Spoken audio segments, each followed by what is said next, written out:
I never thought about how hard it must have been for her afterwards.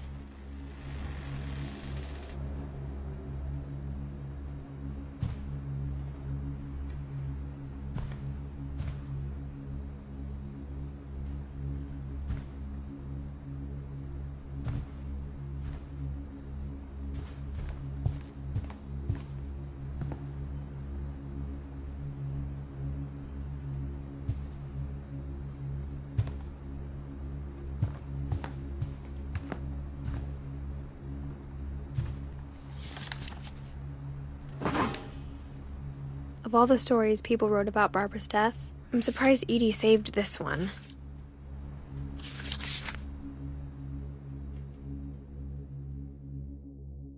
Old Jack here with another ghastly tale inspired by America's most unfortunate family. I'm calling it The Surprise Ending of Barbara Finch. As a child star, Barbara was famous for her scream. Now at 16, she was all washed up, a has-been. But in a lucky break, she'd been asked to perform her signature scream at a local convention for monster movie fans. It was just the boost her career needed. Unfortunately, her scream hadn't aged well. Getting better. I think you just need the right motivation. Her biggest fan and current boyfriend, Rick, was about to demonstrate when... Now that was a great scream. It was Barbara's father, Sven. He'd slipped into a table saw and had to be rushed to the emergency room. So Barbara got stuck babysitting her youngest brother, Walter. Her convention comeback was cancelled. Okay, I'm hearing frustration, but I'm not hearing terror. What if I tried... A gang of hoodlums in Halloween masks have been terrorizing Orcas Island tonight. Police are urging residents to... That came from the basement. You're right! Also, I loved your delivery on that. Why is your basement door locked? Because my dad likes making puzzles and secret passages. There's a key hidden in the music box. The secret is to keep winding and winding until finally the key pops out. Thanks, babe. I'll be back in a sec. 20 minutes later, Rick hadn't returned. So Barbara went to look for him, right on cue. She reached for the music box.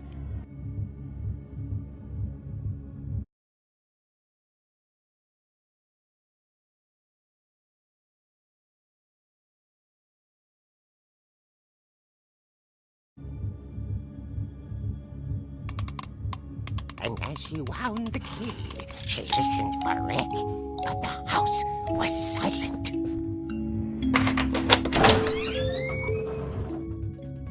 Rick? Are you okay? This isn't funny. She found Rick's crutch and imagined the worst.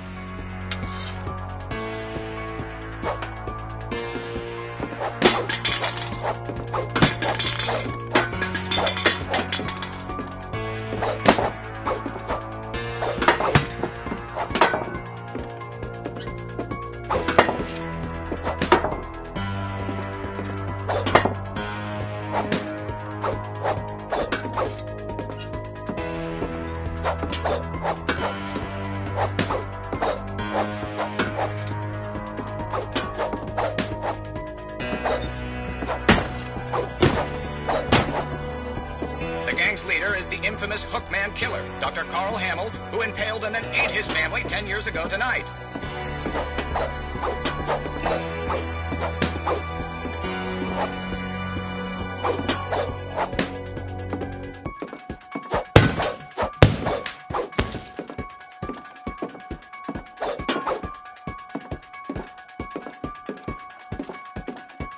Old Finch rattled and grew still.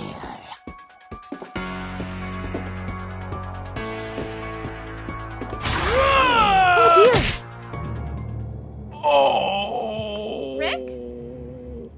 Barb, relax. I was just trying to scare you to help you find your scream. Well, I'm not scared, Rick. I'm furious. Then act furious. All I'm getting from you now is that you're hurt and confused and you're... She threw him out, but she kept a little something to remember him by. Barb, have you seen my other crutch? And she was still holding it when she fell asleep watching the late picture show. Hours later... Barbara! Walter, what's going on up there? Ah! Okay, I'm coming up, but if this is a trick, you're dead, Walter.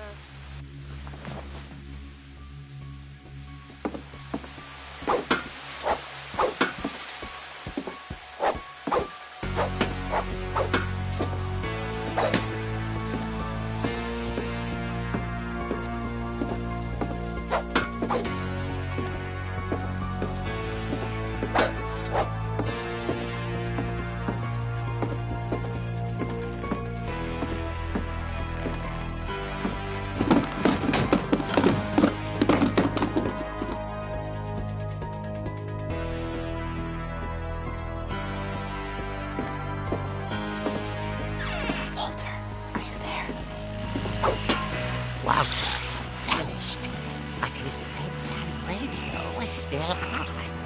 Orcas Island police describe the man as 6 feet tall, with a steel hook for a hand. Residents are urged to lock all doors and windows and notify the police of any suspicious activity. Barbara turned, saw the hook man, and was speechless. He was quite smashing.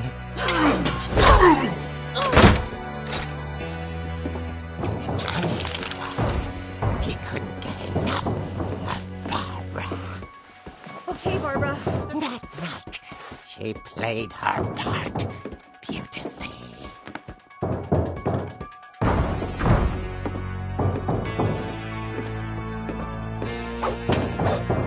She thought about abandoning Walter, but just couldn't do it. Molly's door hadn't been opened in years. The hinges groaned.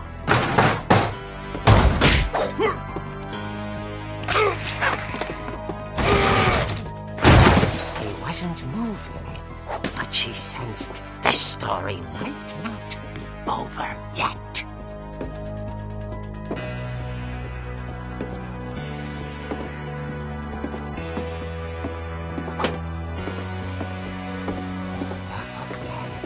Vanished. She listened for his breathing, but all she heard was...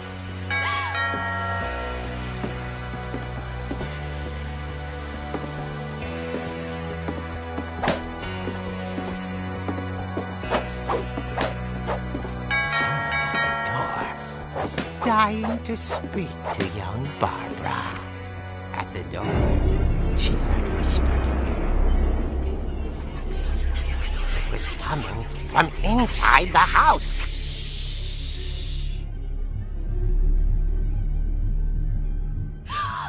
Oh dear. Surprise! Bravo, Barbara! You were wonderful! The monsters had come to surprise her. For Barbara, it was a dream come true. Then she saw what kind of monsters they were, and she realized what was about to happen. She was going to be famous. And with her final breath, Barbara Finch gave the performance of her life.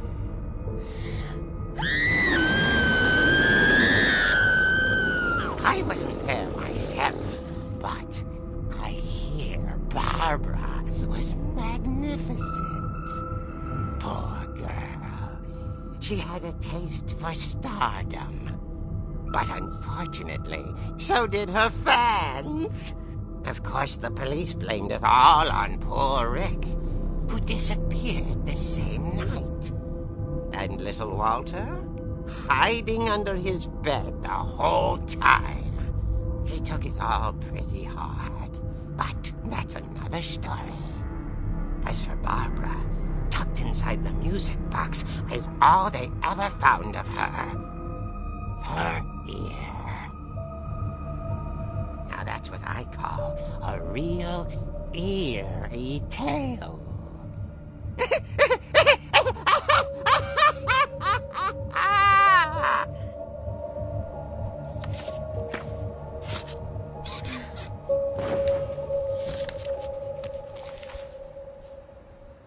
Edie told me all Barbara wanted was to be remembered, as absurd as that comic was. Maybe what Edie saw was a happy ending.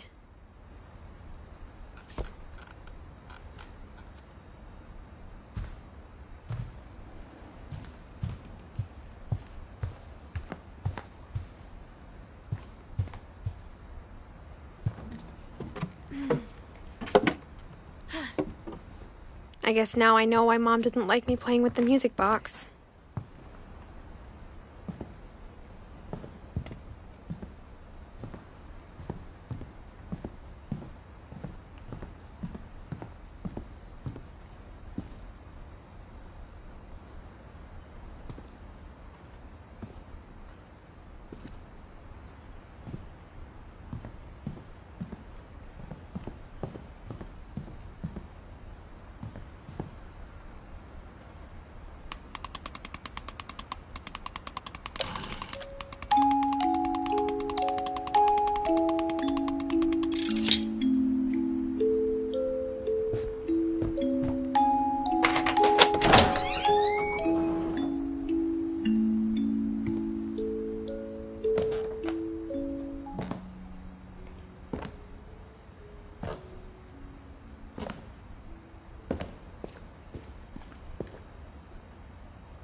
Mom said the basement was off limits, unless I wanted another tetanus shot.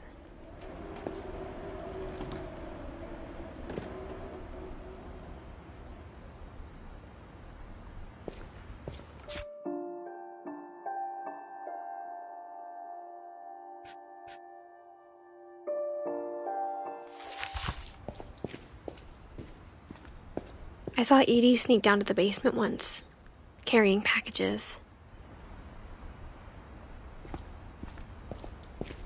I thought maybe she was hiding presents.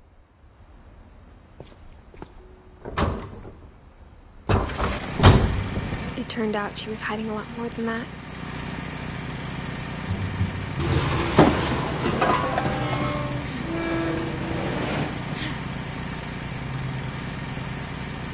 I remember asking Mom once about where Walter had gone. She said after Barbara died, he got as far away as he could.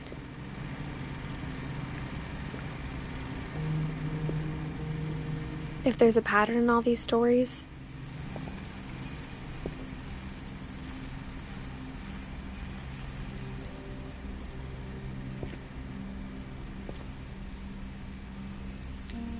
I think it's that none of us has gotten very far.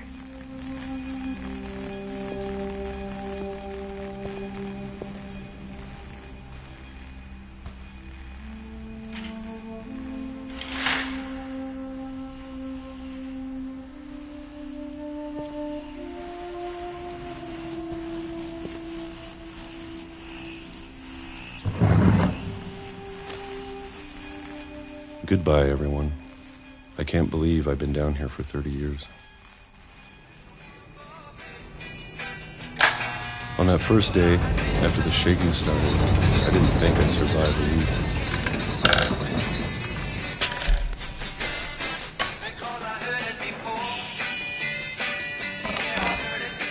But after a few days, I settled into a routine.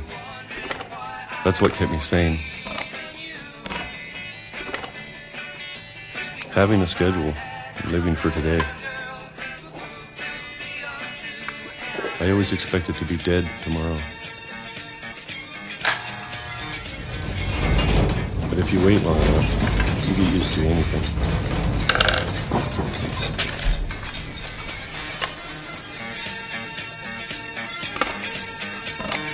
Even a monster on the other side of the door starts to feel normal. Almost friendly.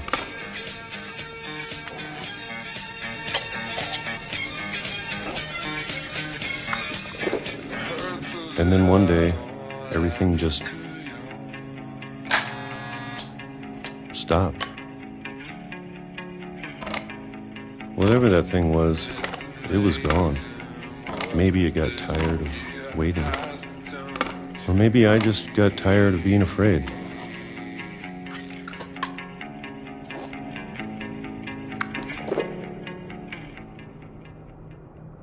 It's been a week now, the longest in 30 years. I'm done waiting. I have to leave while I still can.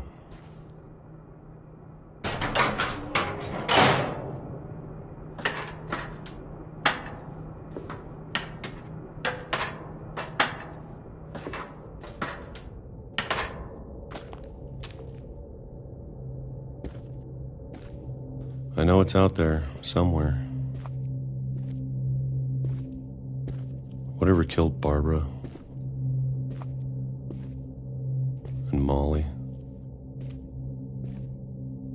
and Calvin.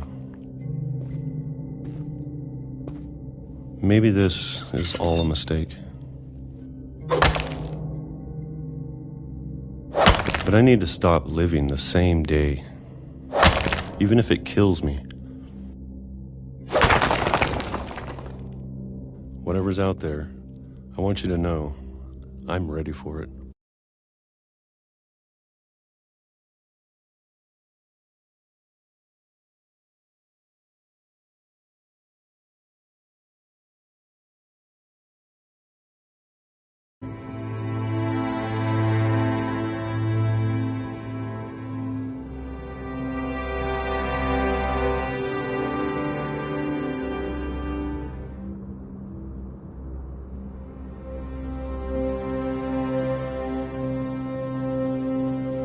I'm going to appreciate all of it, especially the food. I don't mind if I only have a year left. Or a month. Or a single week. I'd be happy with one new day. I can already imagine the sun on my face.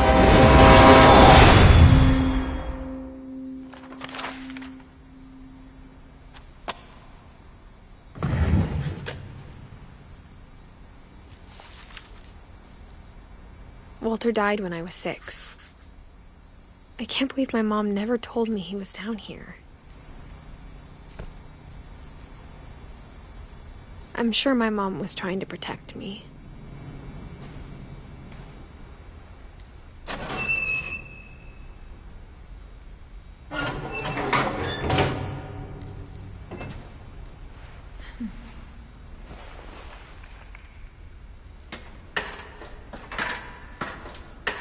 Maybe she was afraid I'd end up like Walter.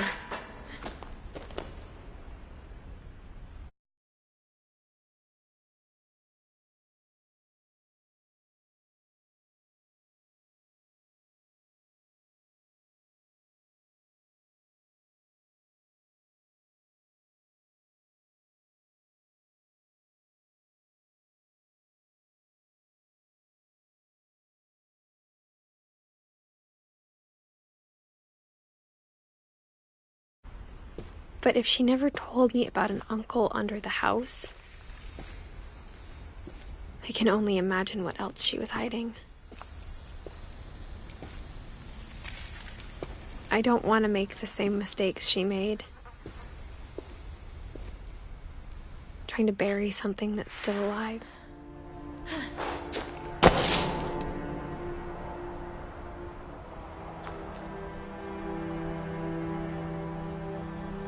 Now that there's only one of us left, or maybe 2,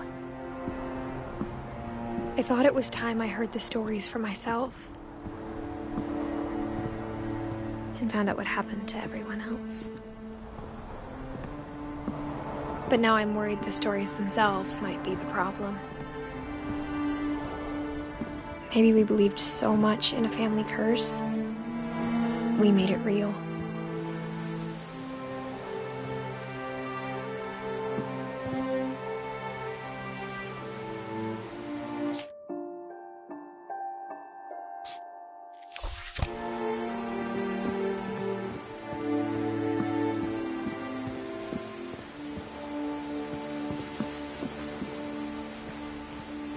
I don't know if I should even be writing this.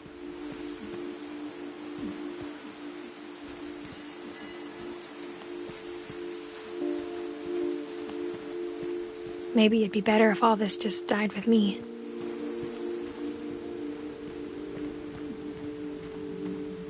But I thought you should know about your family.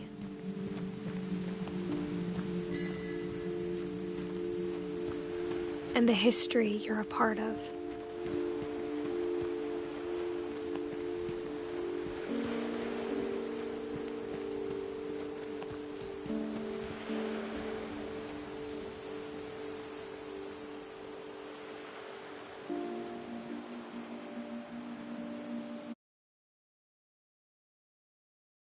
Though to be honest, I feel as lost as you probably do right now.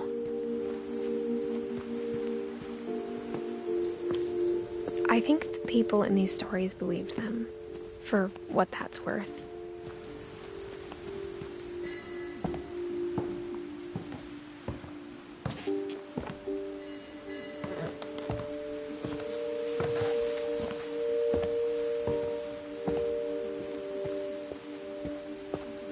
Look at the house.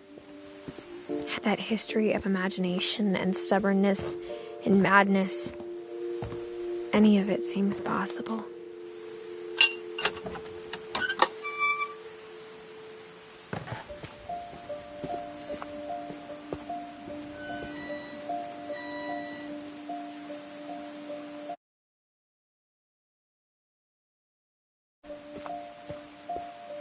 I think we've been surrounded by death for so long, we've just gotten used to it.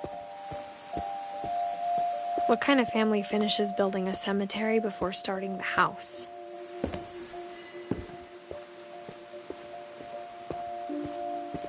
It's embarrassing for me to admit this, but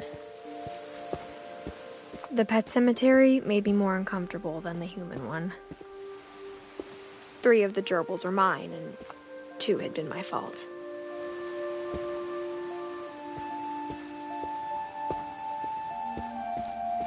Sven built the house, but it was Edith who designed the cemetery.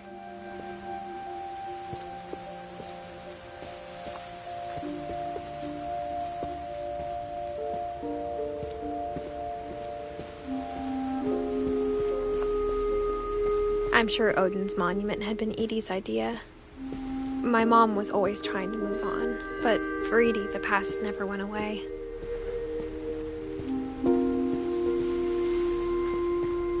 She could see it poking out of the water at low tide.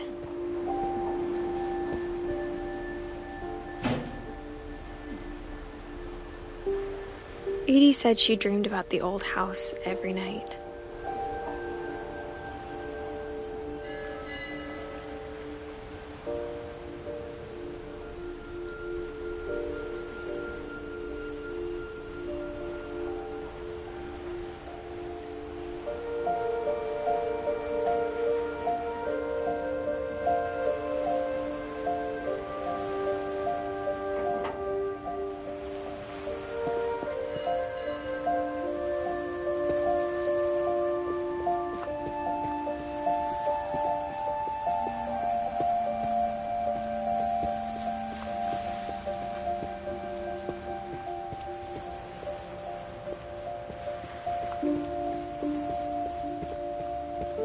Edith's side was always easier for me to understand. But the older I get, the more I can see where my mom was coming from.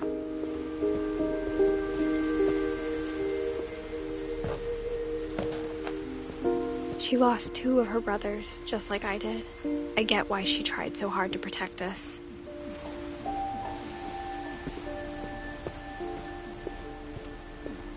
There's There's so many things I wish I could ask my mom now. Part of me thinks this is what she wanted all along. For me to come back someday and find everything out for myself.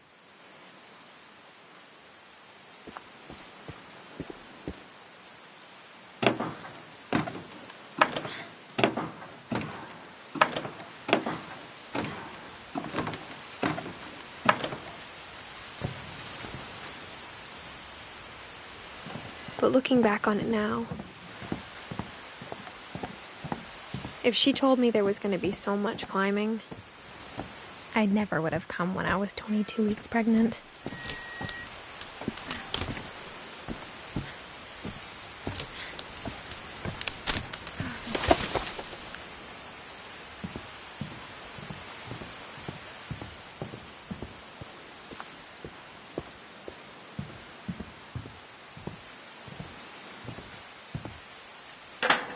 I never met Grandpa Sam, but I think he and my mom had a lot in common.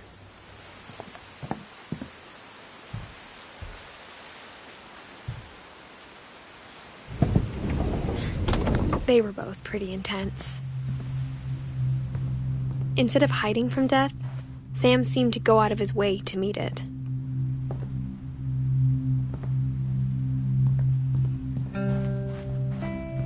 Sam spent his life shooting photos, but Mom said he got nervous being in front of the camera. I guess we're all afraid of something.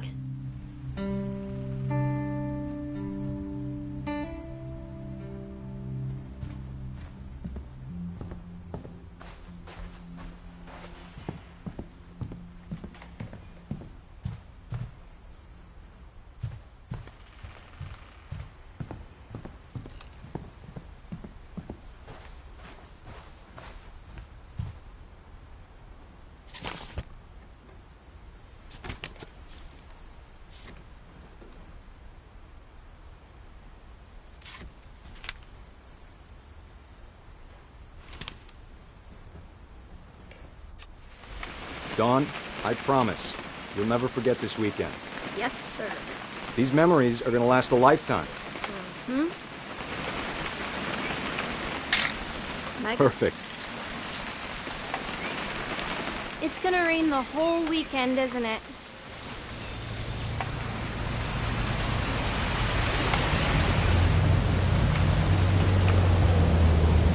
I will never forget this weekend, Dad. That's the spirit. Smile, Dawn. Okay, got it. I'm gonna take some pictures, okay? Just be careful. That camera's older than you are.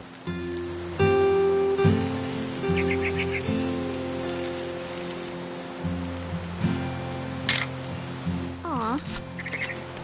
You're right, Dad. It's starting to clear up. Still freezing, though.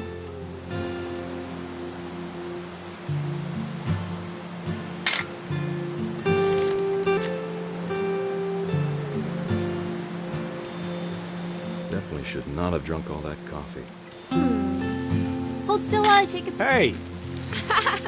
That's a keeper. I'm just saying, I'm not always gonna be here, Dawn. You'll need to remember this stuff, if you want to survive. I'll be fine, Dad. You know who else thought he was gonna be fine? Dad! Good eyes, Dawn.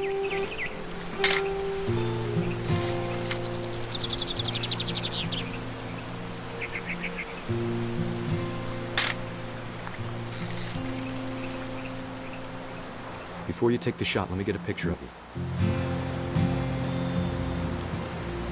Dad, I... Just breathe. Turn up.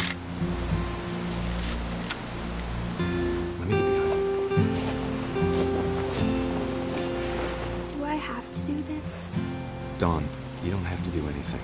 But if you want to survive, you'll need to be strong. Great shot, Dawn!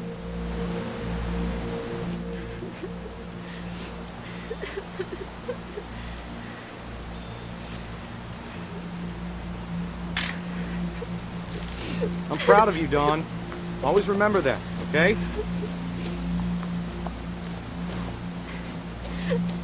Dad, it's twitching. I think That's it's totally normal, Dawn. Just focus on the camera. Try not to think about... Dad!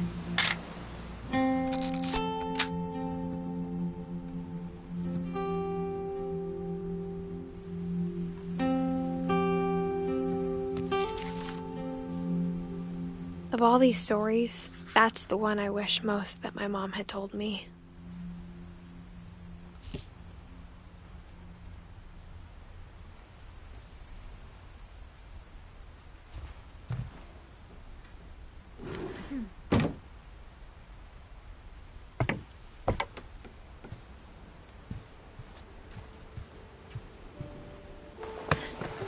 After Sam died, my mom and Edie got really close. They'd both lost a lot.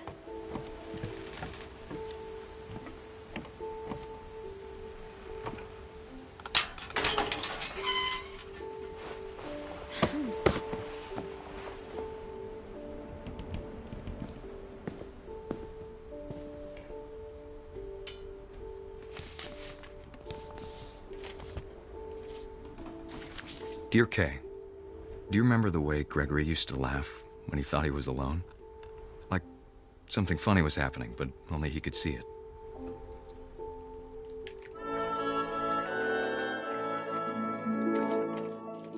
I think he saw things the rest of us don't.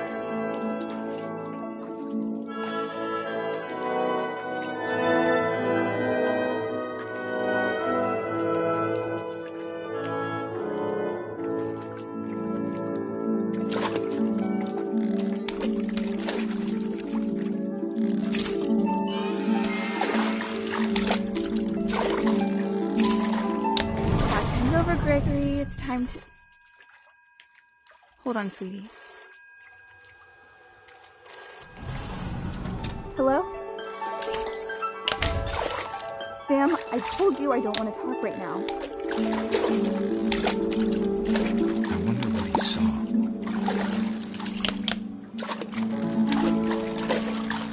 What his world was like.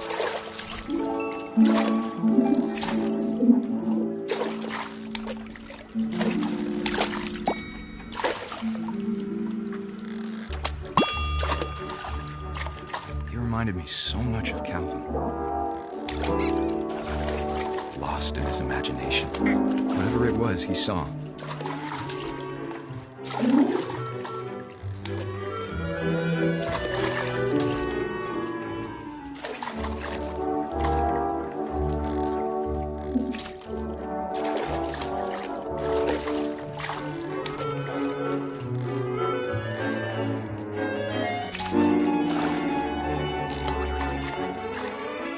Sure made him happy.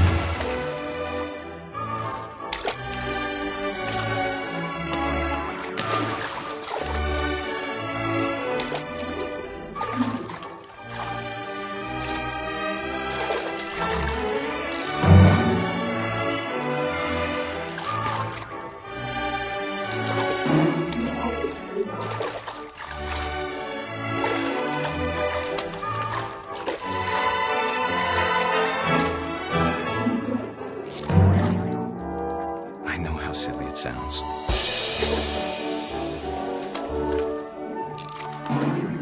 That I worried about a baby being too happy. But I could feel him slipping away. Sorry about that, Gregory. I know you did everything you could. Maybe if I hadn't called that night.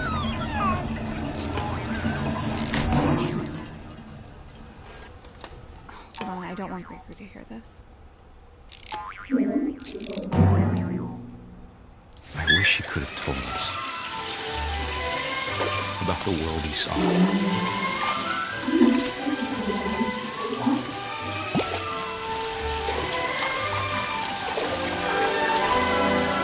There's so much I don't understand about Gregory. About everything.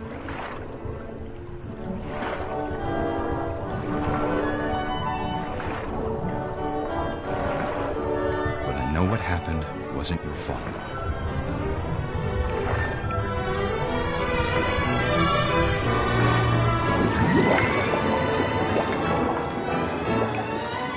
I'm sure he's happy.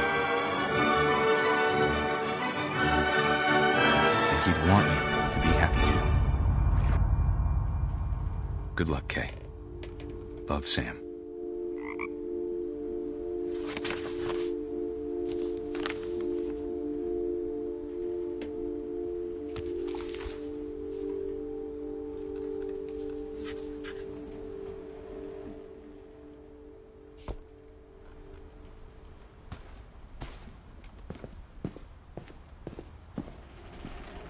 I can't imagine my mom ever writing poetry, and yet...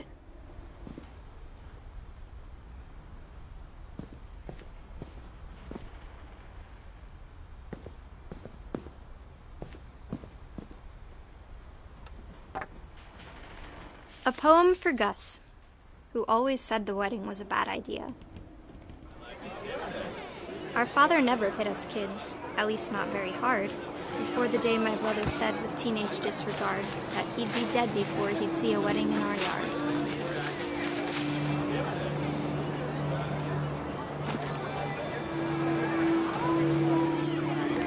My father made him come, of course, but Gus stood far apart, just flew his kite and bottled up the storm inside his heart.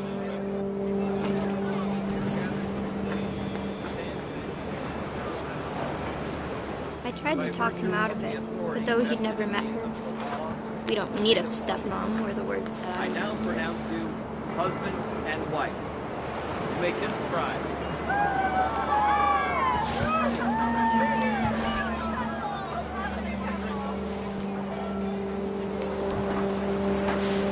When the time for photos came, Dad ordered him to Come here.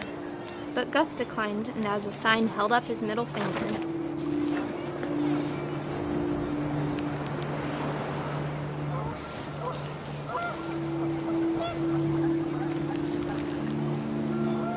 The wind picked up, and panicked geese appeared and quickly went. But all the humans did that day was go inside the tent.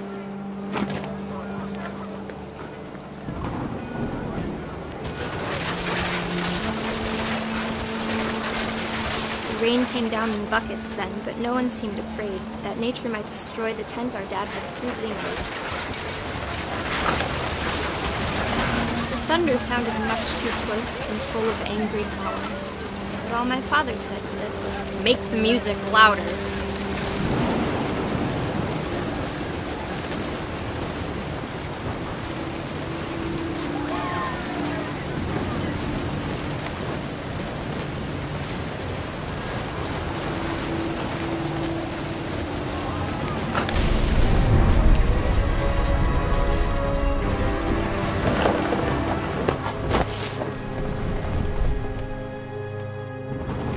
I wish that I could truly say I thought about you on that day.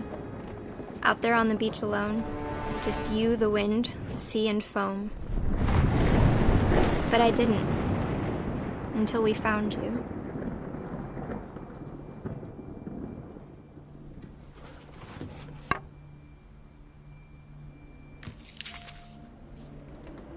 She never talked about him, but Mom told me once if I was a boy, they were going to name me Gus.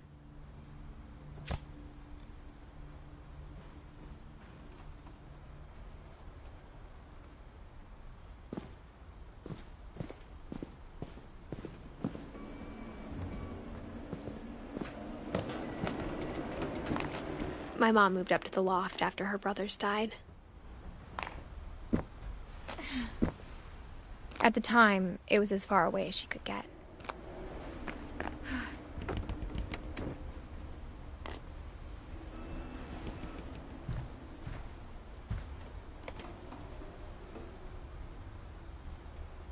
Religion was another thing my mom never talked about, but I think it helped her a lot after her dad died.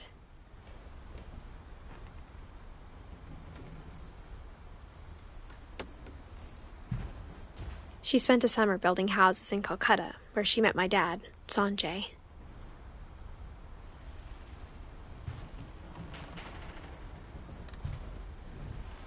My mom moved to India a week after graduation and got a job teaching English.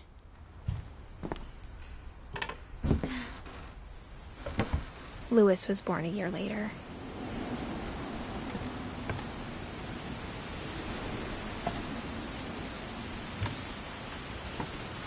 When my dad died, I don't think Mom knew where else to go.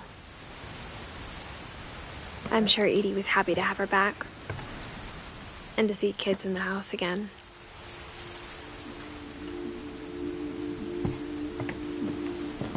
The house had to get a little bigger, but Edie was used to that.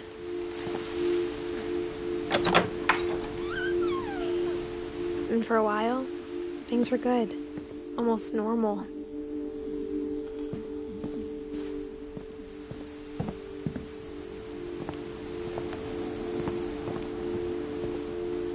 but it didn't last. The beginning of the end was Milton's 10th birthday, when Edie gave him a castle.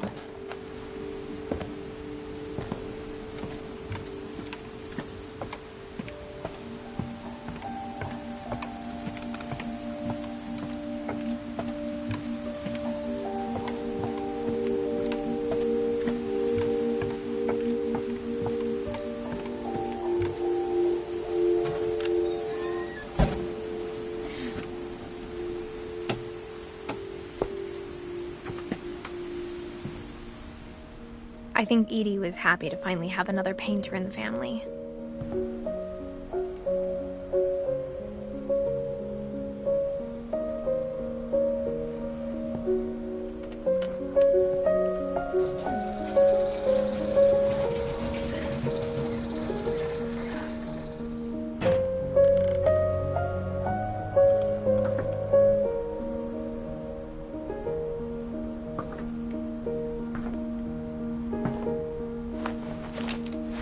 Milton Finch in The Magic Paintbrush.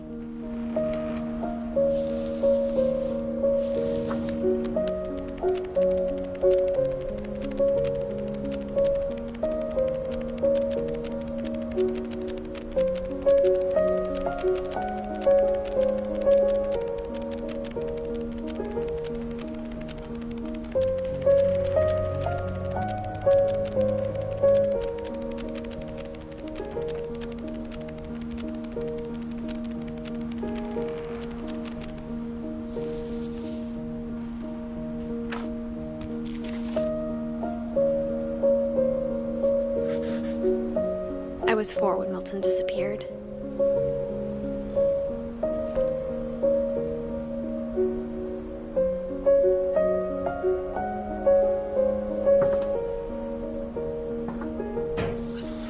Mom spent months searching for my brother. Then she sealed the doors.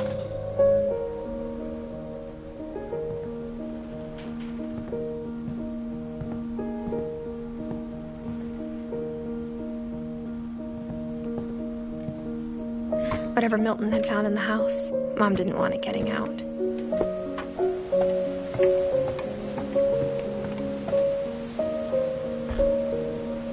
After Milton disappeared, the only thing he left behind was a room full of paintings.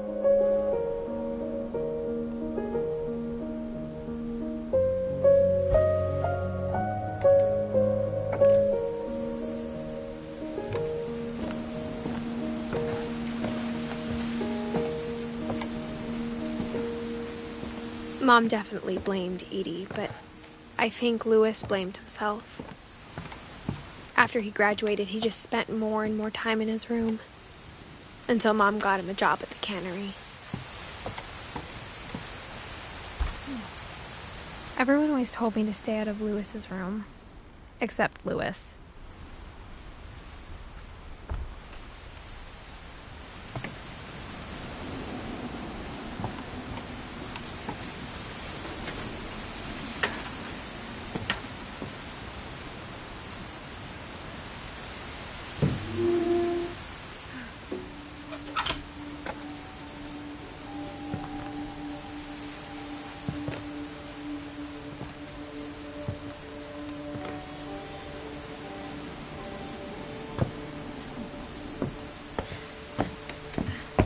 Louis's room smelled very, very familiar. That part of him lived on.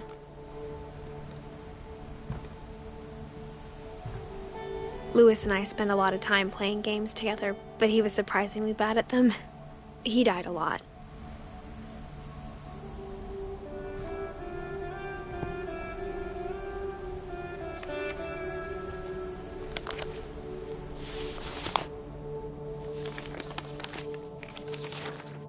Dear Mrs. Finch, as Louis's psychiatrist, I can understand your desire for an explanation. As I see it, the trouble began in January, shortly after we convinced your son to seek treatment for substance abuse. Newly sober, I believe Louis first noticed the monotony of his daily life.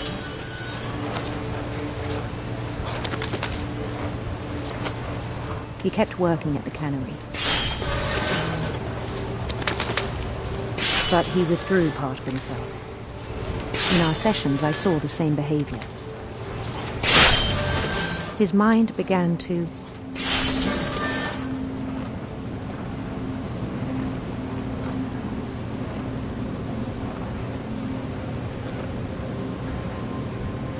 wander.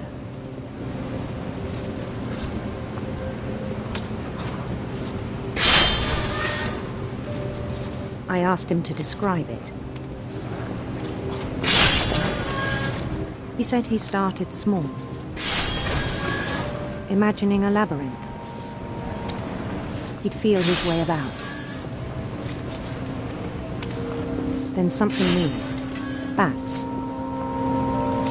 And toads.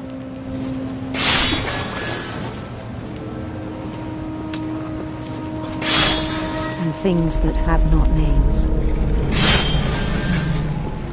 He knew it was all in his head. He took it very seriously. I had hoped he'd find himself.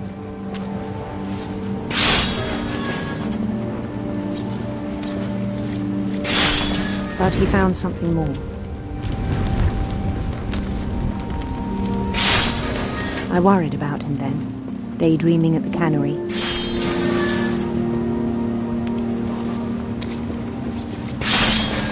I spoke with his boss. But he said Lewis had become a model employee.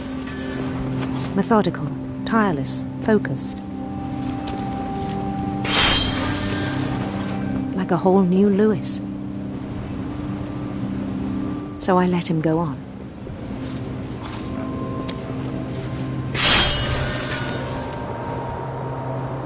I even encouraged him. It seemed very promising at first. He told me he'd made a new friend.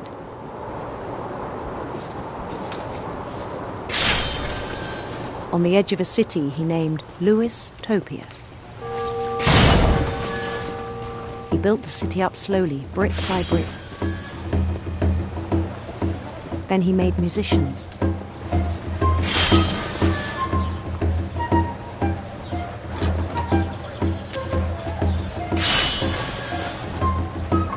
And songs for them to play. He talked about starting a band.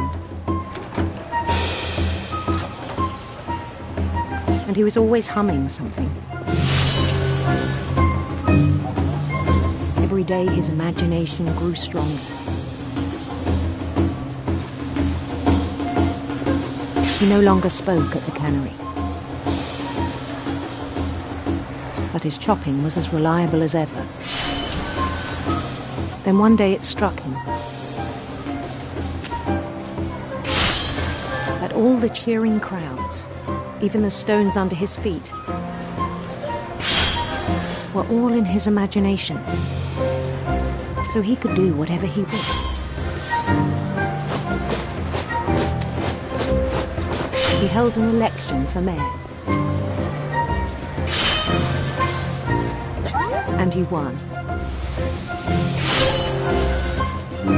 They begged him to stay, but his mind was already wandering. It became a game for him.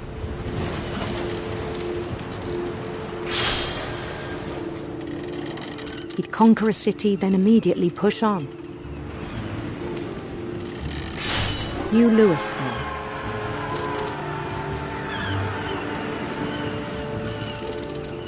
St. Louis.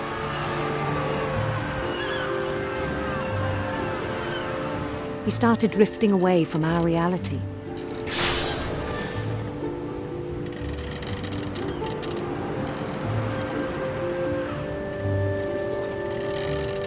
Minneapolis. Until one day he forgot to go home from the cannery. Even as his mother pleaded with him, part of Lewis kept sailing on.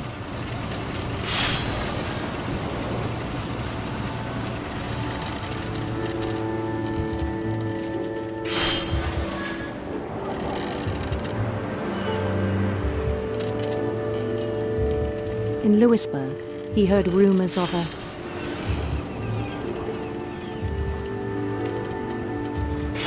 Handsome queen.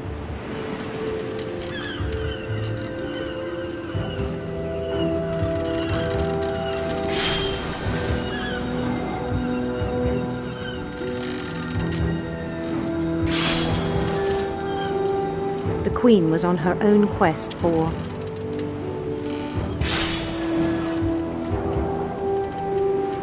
radiant rainbows.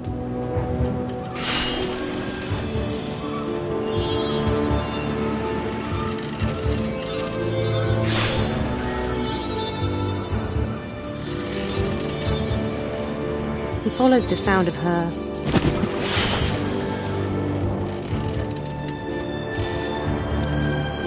silver harp.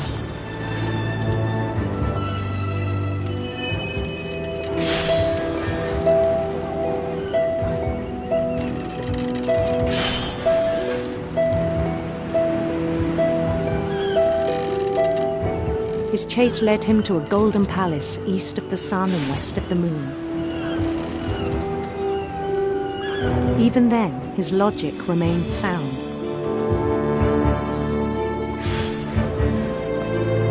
He knew the world was all in his imagination.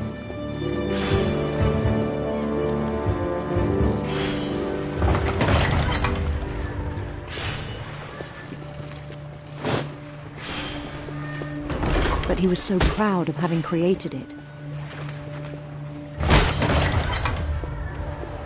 In his own eyes, he'd become something greater than a king.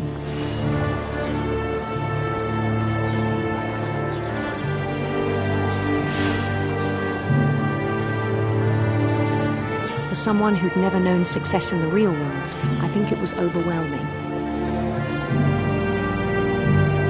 And then it struck him that the real Lewis was not the one chopping salmon, but the one climbing the steps of a golden palace.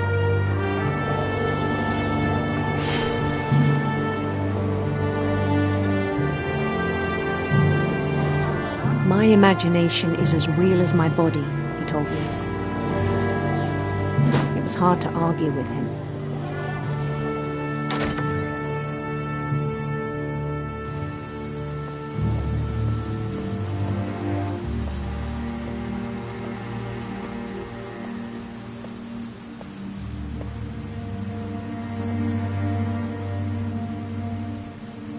He began to forget the world we know.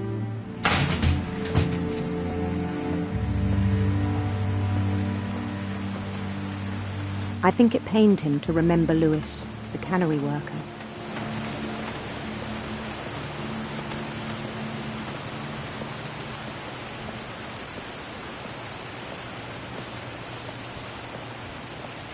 He began to despise the man with a royal contempt.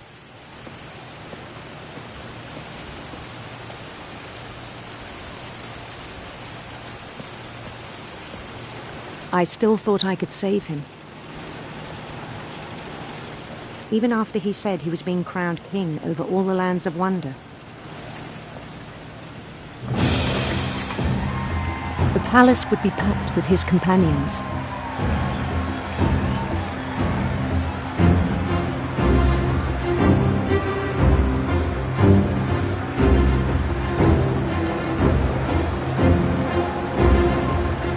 Including the wise Calico who'd insisted on advising him.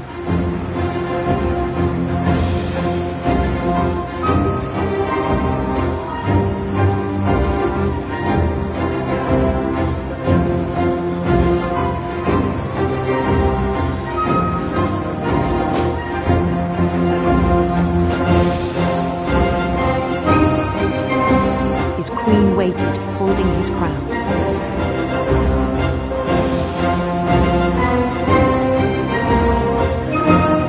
There was only one thing left to do.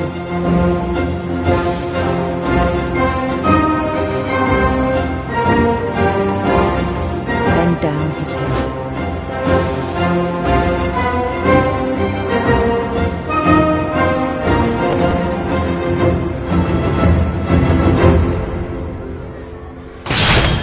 And the rest I think you know. Mrs. Finch, your son was a kind man who will be missed by all of us who knew him.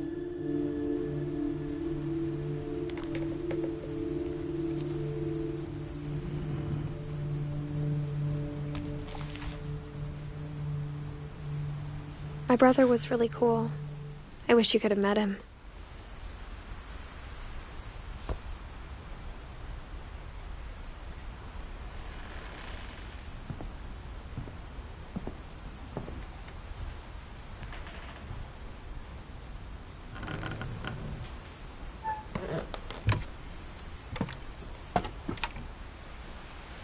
On the way back from Lewis's funeral, my mom told me to start packing. She waited until the day before we left to tell Edie. I'm not sure if she wanted to make it easier or harder.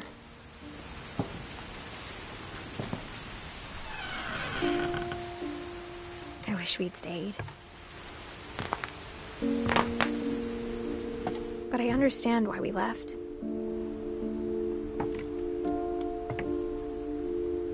My mom ended up leaving everything behind.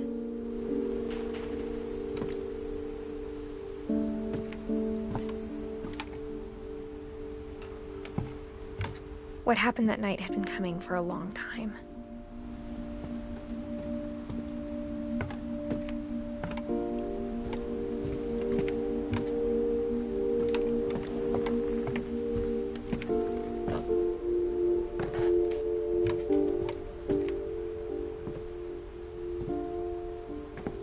Maybe it should have come sooner.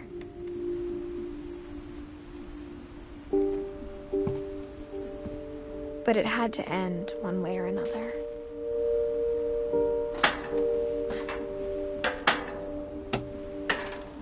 All that's left now is to tell you about that last night.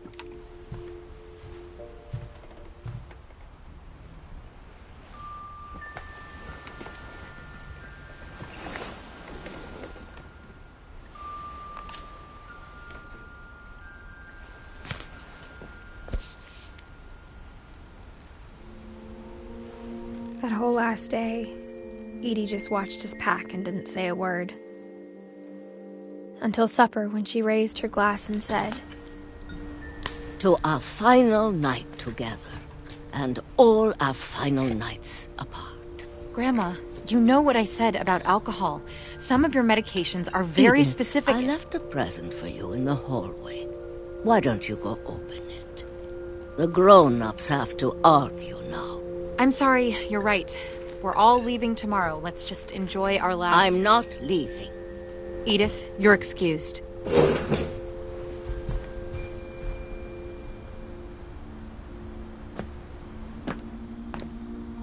The power had been shut off that morning, but Edie always had plenty of candles.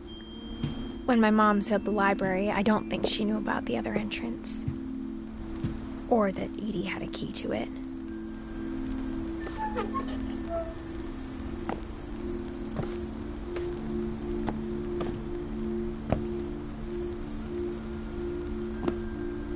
That thing you're afraid of isn't going to end when you leave the house.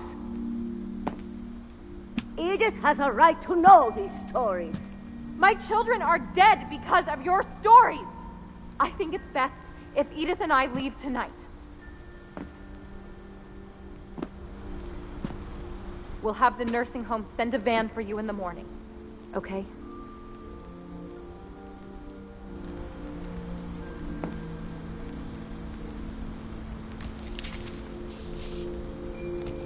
Dear Edith, there's so many stories I wish I could tell you, but there's only time for one. This is about what happened on the night you were born.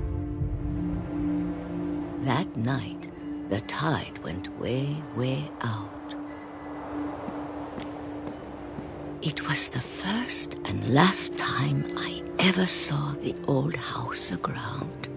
There'd been an earthquake out in the middle of the ocean. They called it the lowest tide in 1,000 years. God, it smelled awful. You know, I've seen that house every day of my life. but I never thought I'd go back to it. When the fog rolled in, I lost my way.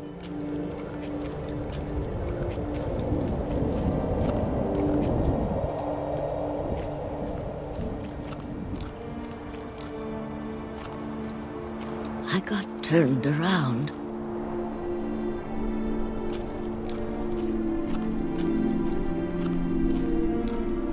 I started seeing things.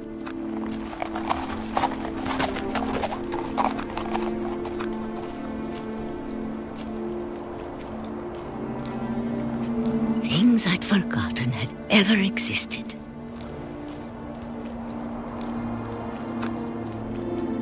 But when I saw them, they felt like old friends.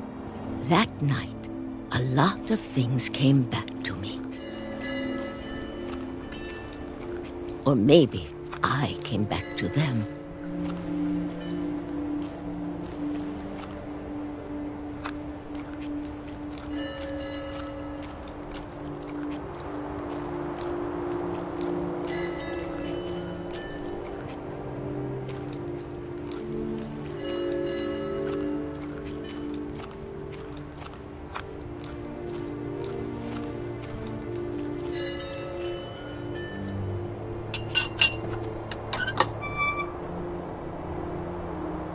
Things I can't explain, but that I need you to try and... Edith, what are you doing in here? It's mine. Edith! Mom, you're gonna rip it! Let go! I kicked and screamed, but Mom dragged me to the car. I never saw Great-Grandma Edie again.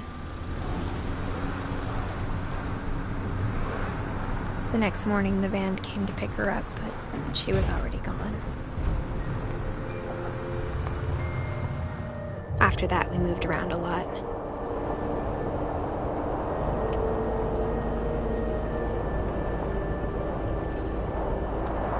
We both tried to make the best of it.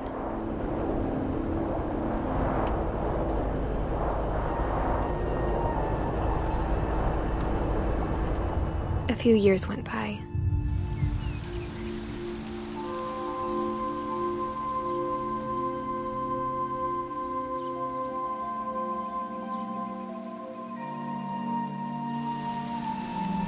My mom didn't like to talk about it,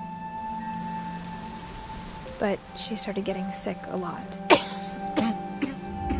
The rest happened pretty quickly. She got better for a while, and then she didn't.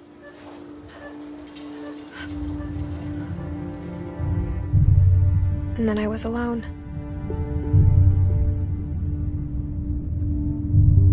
The last Finch left alive.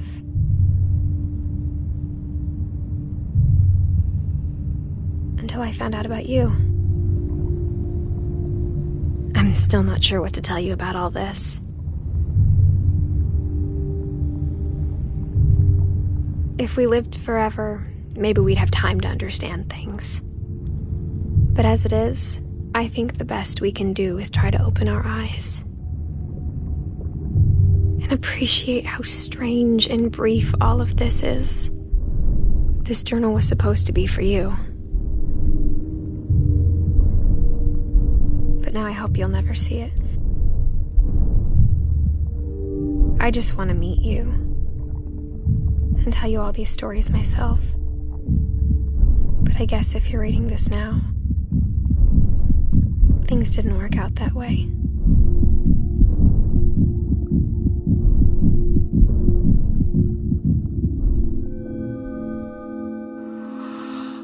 This is where your story begins. I'm sorry I won't be there to see it. It's a lot to ask, but I don't want you to be sad that I'm gone. I want you to be amazed that any of us ever had a chance to be here at all. Good luck.